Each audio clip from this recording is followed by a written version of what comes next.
Bill ഞാൻ ചോദിച്ചില്ലല്ലോ. ഇവിടെ ചോദിക്കാതെ കൊടുക്കുന്ന ഓരോ സാധനം ബില്ല. ഞാൻ ആരാണെന്ന് അറിയോ? എനിക്കറിയില്ല. പുറത്താരെങ്കിലും ചോദിച്ചു നോക്ക്. തൽക്കാലം സാറി ബില്ലൊന്ന് പിടിച്ചേ. ഇദ്ദേഹം ഈ വാർഡിലെ കൗൺസിലറാ, സെബാസ്റ്റ്യൻ കുഴുവേലി. അടുത്ത ടൈം മുനിസിപ്പൽ ചെയർമാൻ ആകും. ഓൻ പുതിയ ആളാ, നിങ്ങൾ ക്ഷമിക്കേ. എന്താ ബിരിയാണി! സാഹിബിന്റെ ബിരിയാണി എത്ര കഴിച്ചാലും മടുക്കില്ല. ഇവിടുത്തെ മട്ടൻ ബിരിയാണിയിലെ മട്ടൻ പോത്തിന്റെ ആണോ അതോ മൂരിയുടെ ആണോ? ആനേന്റെ. എടോ കുഴുവേലി, 6 മാസത്തിന് താഴെ പ്രായമുള്ള ഇളം ആട്ടിൻകുട്ടിന്റെ ഇറച്ചിയാണ് നമ്മുടെ ബിരിയാണിന്റെ രഹസ്യം. പിന്നെ പടച്ചോന്റെ കൃപയും. എന്നും ബിരിയാണി ചെമ്പ് അടുപ്പത്ത് വെക്കുമ്പോ എന്റെ നെഞ്ചിനകത്തൊരു പെടപെടപ്പാ. പിന്നെ കണ്ണടച്ച് പടച്ചോനെ വിളിക്കും, എന്റെ റബ്ബേന്ന്.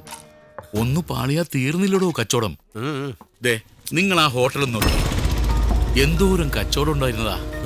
ഒരശ്രദ്ധ, പഴകിയ ഭക്ഷണം, ഫുഡ് പോയിസൺ. ഒടുവിൽ മുനിസിപ്പാലിറ്റിയിൽ നിന്ന് ആൾക്കാർ വന്ന് സീരി വെച്ച് പൂട്ടിയില്ലേ? പഴയതൊന്നും മറക്കരുത് സാഹിബേ. ഞാൻ എന്തോരം കഷ്ടപ്പെട്ടിട്ടാ പൂട്ടിച്ചതെന്നറിയോ? അതിനൊരു പുതുപുത്തൻ മാരുതിക്കാറ് നമ്മളും വാങ്ങിച്ചു തന്നിട്ടുണ്ട്. അതും മറക്കണ്ടാന്ന്. അല്ല, എവിടെ നിങ്ങളുടെ ആ കാറ്? 1 കിലോമീറ്റർ അപ്പുറത്ത് മാറ്റിയിട്ടേക്കാ. അതിന് നിങ്ങളുടെ കടയിൽ പാർക്കിംഗ് ഇല്ലല്ലോ. ഇപ്പോഴത്തെ കാലത്ത് പാർക്കിംഗ് സൗകര്യം മസ്റ്റാ സാഹിബേ. ആ തിരുമേനിയുടെ സ്ഥലത്ത് 10-30 വണ്ടി സുഖമായിട്ട് പാർക്ക് ചെയ്യാം. ഇതുവരെ അത് വാങ്ങാത്തത് കഷ്ടമാണ് സാഹിബേ. തിരുമേനി തരേണ്ടെന്ന് 100 തവണ ചോദിച്ചതാ, അടുക്കണില്ല. പക്ഷെങ്കി തിരുമേനി നമുക്കിത് തന്നേ പറ്റൂ. നമ്മളൊന്നും കാണാണ്ടല്ല തിരുമേനിയുടെ മൂത്ത മോളുടെ കല്യാണത്തിന് 10 ലക്ഷം ഉറുപ്പിക കടം കൊടുത്ത് സഹായിച്ചത്. അത് ഈ സ്ഥലത്തിന്റെ അഡ്വാൻസ് ആയിട്ടാണ് നമ്മൾ കണ്ടിരിക്കുന്നത്. തിരുമേനിയുടെ ഇളയ മോളുടെ കല്യാണം ഉറപ്പിച്ചിരിക്കുക. എന്ത് കണ്ടിട്ട്? ഈ സ്ഥലം വിറ്റാലല്ലേ തിരുമേനിക്കുട്ടിയുടെ കല്യാണം നടക്കൂ. നീ പോയി തന്ത്രത്തിലൊന്ന് മുട്ടി നോക്കി കാര്യം നടത്തി തന്ന എന്റെ മാരുതിക്കാരന്റെ സ്ഥാനത്ത് ബെൻസ് കാർ വരും.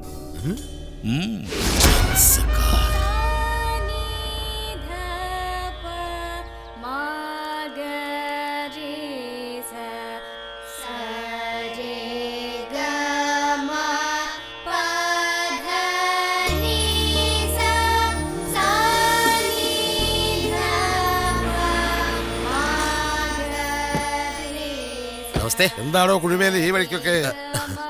ഒരു കല്യാണം നടക്കാൻ പോകുന്ന വീടല്ലേ, കൗൺസിലർ എന്ന നിലയിൽ ഒന്ന് അന്വേഷിക്കാന്ന് കരുതി. അന്വേഷിച്ചിട്ട് എന്തിനാ? ഇല്ലത്തെ കുട്ടിയുടെ വിളിക്ക് സർക്കാരിൽ നിന്നും എന്തെങ്കിലും സാമ്പത്തിക സഹായം ഏർപ്പാടാക്കിയിട്ടുണ്ടോ? തിരുമേനി മനസ്സ് വെച്ച സാമ്പത്തികം ഉണ്ടാക്കാനാണോ പാട്? ഞാൻ പറഞ്ഞു വരുന്നത് എന്താന്ന് വെച്ചാ, പറയണമെന്നില്ല, കാര്യം നമുക്ക് മനസ്സിലായി. ഒരല്പം അശ്രദ്ധ വന്നപ്പോ എനിക്ക് എന്റെ ഹോട്ടൽ അടച്ചുപൂട്ടേണ്ടി വന്നു. അത് നേരാ. എന്ത് കരുതി? അന്യജാതിക്കാർക്ക് ഇറച്ചിയും മീനും വെക്കാനും വിൽക്കാനും നാം അത് കൊടുക്കില്ല. മത്സ്യമാംസാദികൾ ആ പരിസരത്ത് നാം അടുപ്പിക്കില്ല. തിരുമേനി ദിവസവും കുളിക്കുന്ന അമ്പലക്കുളത്തിൽ മീനുണ്ടോ? മീൻ പിടയ്ക്കുന്ന കുഴയിലും കുളത്തിലും കുളിക്കാം. വെളുത്ത നിറത്തിൽ വരുന്ന പശുവിന്റെ ചോര ഊറ്റിയെടുത്ത് പാലെന്ന പേരിൽ കുടിക്കാം. അതിലൊന്നും ഒരു ശുദ്ധമില്ല, വൃത്തിയില്ല. എന്താ തിരുമേനി? എടോ, ഈ അശ്ലീലത്തെ പിടിച്ച് പടിക്ക് പുറത്താക്കുന്നുണ്ടോ? വേണ്ട, ഞാൻ പൊക്കോളാം. അതിനു മുമ്പ് ഒന്ന് ഞാൻ പറയാം. ആ സുലൈമാൻ സാഹിബിനെ പിണക്കണ്ട. മൂത്ത മോളുടെ കല്യാണത്തിന് രൂപ 10 ലക്ഷം എണ്ണിത്തന്ന് സഹായിച്ചത് സാഹിബ. അന്ന് അന്യജാതിക്കാരന്റെ കാശിന് തീണ്ടലില്ലായിരുന്നു. അത് അദ്ദേഹം മടക്കി ചോദിക്കാത്തതേ തിരുമേനിയുടെ സ്ഥലം ലക്ഷ്യം വെച്ചിട്ട് തന്നെയാ. ഞാൻ പോകുന്നു. ഇളയ മോളുടെ കല്യാണം നടക്കുമെങ്കിൽ അന്ന് കാണാം. എന്നെ ക്ഷണിച്ചില്ലേലും. മനസ്സിലായോടോ നായരെ അവൻ പറഞ്ഞതിന്റെ ധ്വനി? എന്റെ മോടെ വേളി നടക്കില്ലാന്ന്.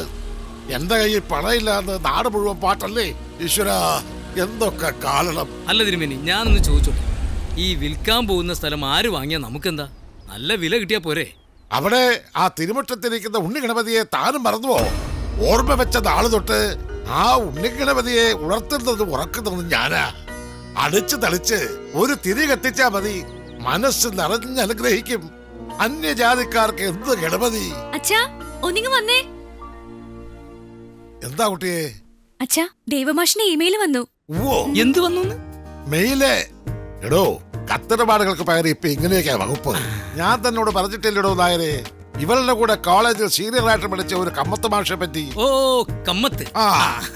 എന്തായിരുന്നു മോളെ മറുപടി? ഞാൻ നമ്മുടെ അവസ്ഥയെല്ലാം ഡീറ്റെയിൽ ചെയ്തിരുന്നു. വന്ന് നേരിൽ കാണാന്ന റിപ്ലൈ. എന്ത് വിഘ്നേശ്വര, നീ കാത്തു. ഇന്ന് കേരളത്തിൽ അങ്ങോളം ഇങ്ങോളം വലിയ ഹോട്ടൽ ശൃംഖലയുള്ളവരാ ഈ കമ്മത്തും ഇയാളുടെ ഏട്ട കമ്മത്തും. Proprietors Kammath and Kamath.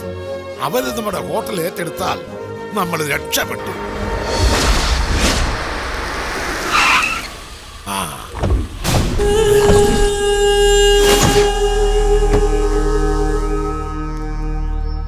ആരാ?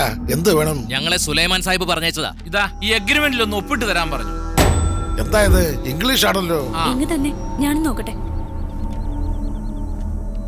അച്ഛൻ നമ്മുടെ ഹോട്ടലിലെ സ്ഥലത്തിന്റെ ലീസ് എഗ്രിമെന്റാ. 10 ലക്ഷം രൂപ അഡ്വാൻസും കാണിച്ചിട്ടുണ്ട്.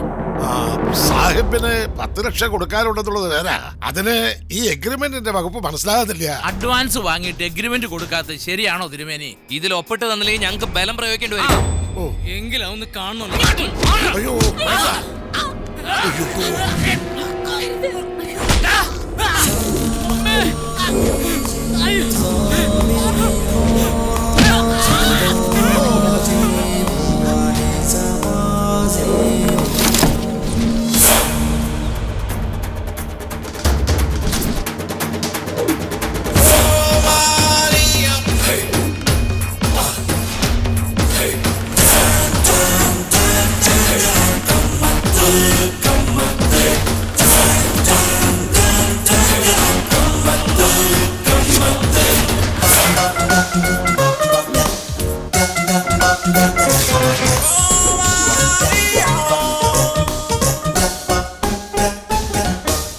വെങ്കട്പതി,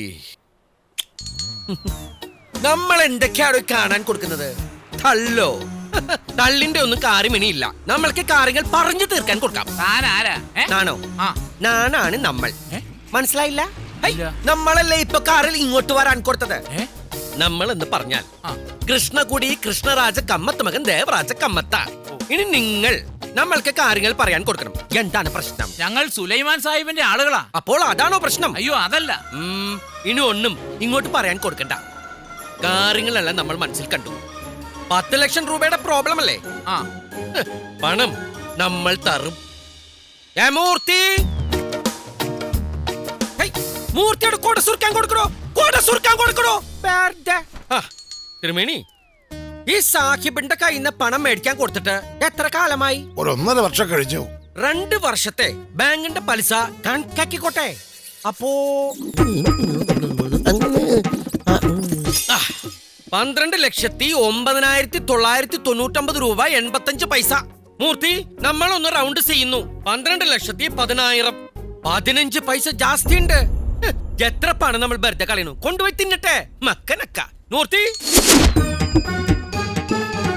മേസക്കൊളുങ്ങണു, അനങ്ങാതെ നിൽക്കൂ. നിങ്ങൾക്ക് ഇത് സാഹിബിനെ ഏൽപ്പിക്കാൻ കൊടുക്കാം. ഞങ്ങൾ എഗ്രിമെന്റ് ഒപ്പിടിക്കാനാ വന്നത്. തിരുമേനി പറഞ്ഞ അനുസരിക്ക്. തിരുമേനി ഇനി ഒപ്പിടാൻ കൊടുക്കില്ല. താനിതിൽ ഇടപെടണ്ട. ഏർപ്പെടും. ഇനി നമ്മൾ ഏർപ്പെടും. അടിച്ചോടിക്കണേ പറട്ടെ. പറട്ടയല്ല, കമ്മത്ത്, ദേവരാജ കമ്മത്ത്. നമ്മൾക്ക് തല്ലാൻ കൊടുക്കല്ലേ. നമ്മൾ കമ്മത്തുമാറ് സമാധാന പ്രിയരും യുദ്ധപാരമ്പര്യമില്ലാത്തവരും അഹിംസവാദികളും ഒക്കെയാണ്. പിന്നെ എല്ലാവരും കൂടി നിർബന്ധിച്ചാൽ മൂർത്തി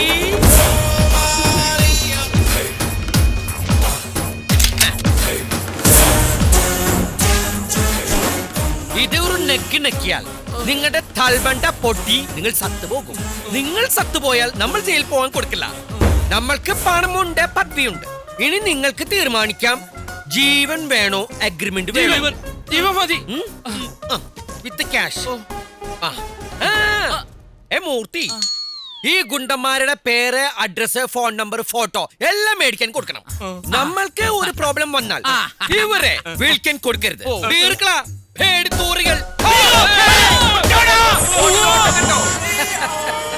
തിരുമേനി പേടിക്കാൻ കൊടുത്തോ?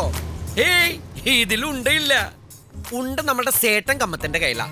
അദ്ദേഹം അത് നമ്മൾക്ക് പൊട്ടിക്കാൻ തരില്ല. പക്ഷെ അദ്ദേഹത്തിന്റെ കയ്യിൽ ഉണ്ട മാത്രമേ ഉള്ളൂ, തോക്കില്ല.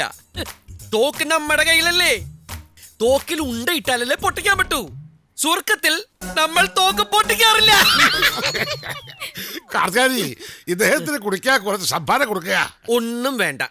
നമ്മൾക്ക് ആ സ്ഥലം ഒന്ന് കാണാൻ കൊടുത്താൽ മതി. വസ്തു മോളെ ഒന്ന് ചെല്ലുക.